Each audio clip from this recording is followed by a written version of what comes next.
it's Don Skaggs again with Empowered Inventing, the one place where we try to help you to take your idea and turn it into something real, like a product or a business. And we do that by offering you the wisdom and the guidance that a lot of people just miss. And speaking of advice and wisdom, one piece of advice one time was given to a young lady named Sara Blakely. Now maybe you know who she is. She is now the billionaire that bootstrapped out of her apartment that came up with the idea for the Spanx line. It's a women's compression undergarment. Probably the best way I can describe it. But when early on, when she was just starting in her apartment and she was struggling, and she had friends and family around her, and some people actually said to her, they said, well, Sara, if this was a really good idea, don't you think somebody would have already thought of it? Don't you think somebody else would have done it if this was a really good idea? And sometimes I wondered how many ideas never got to fruition because they were stopped by that one piece of bad advice. You see, I'll see two types of family, friends, and acquaintances that'll usually surround inventors and entrepreneurs. You'll have some that'll say only good things, because they don't want to hurt your feeling because you are in a relationship with them. They're going to say, oh, what a pretty baby. Isn't that a pretty baby? That baby isn't ugly at all. And they're talking about your idea. They're saying, well, I think that's a great idea. It may be the ugliest baby they've ever seen in their life. They're not going to tell you it's an ugly baby. They're just not. Then you've got other people that are like the Sara Blakely example. They said, don't you think somebody else would have done this? Surely you couldn't. What they're really saying is, surely you couldn't be as smart and inventive as to come up with something original. And both of these people are wrong, because both types of advice from people that you're in a relationship, and I always say these types of relationship, doesn't matter if it's a spouse or the person that you're buying coffee from at the corner cafe, that you are in some type of relationship with these people, and they whatever advice they give you is going to be tainted. I'll have people ask me, they say, Don, do you think this is a good idea? Like I'm going to tell them I have some kind of true divine voice that's going to tell them whether it's going to be a good product or not. And I always try to tell them the same thing. I say, I am not the person to tell you this. And these people aren't either.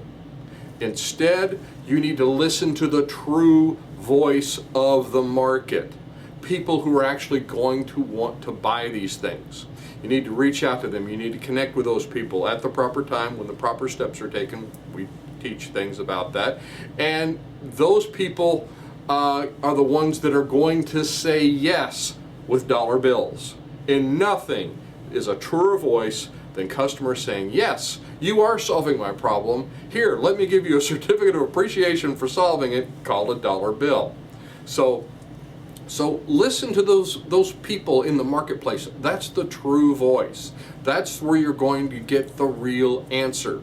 And even in the people in the marketplace, sometimes people that are in the marketplace that aren't customers, sometimes even they can't give you this same true voice.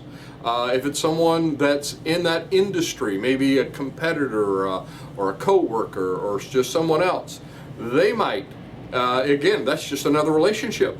And they may have some other prejudices, even more prejudices against it, thinking, no, I've seen people try to do that. I've seen that. I've been told that about new products in the market. Nah, Donna, that company, they tried that over there and that didn't work. Or, oh, so-and-so's doing that and that's a good enough solution for the problem. I've heard every excuse in the book.